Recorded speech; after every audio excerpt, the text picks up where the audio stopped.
going to point out some of the places where it didn't work, right? Um, let's see, where's a good one? I mean, you can see how it's not that easy to find, right? Here's one where it didn't work, but you see we had a lot of volatility here with the stripes.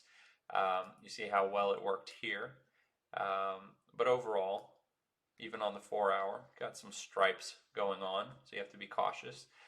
Over here, I think it worked pretty well. And then as we got here, even though the real price action was kept in check, which might be great if you got out of a spot position anywhere up here.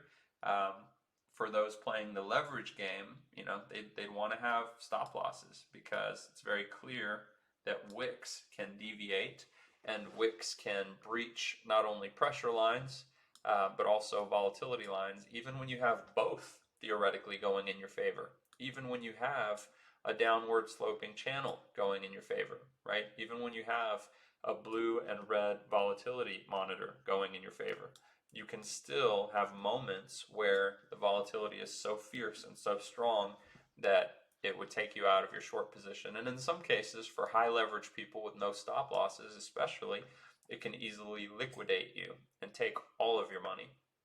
So again, here's another place where Dodge breached the volatility cloud and the pressure line, right? So could it have worked kind of like it did here, and then it was beautiful on a low leverage short? Could you have been successful? Absolutely. But you have to realize that when you play the high leverage game, you are definitely taking a chance, because even if you have great tools for statistical probability, there are definitely places where the clouds are breached, right? This one looks like this because this price action breached the cloud and it closed that way.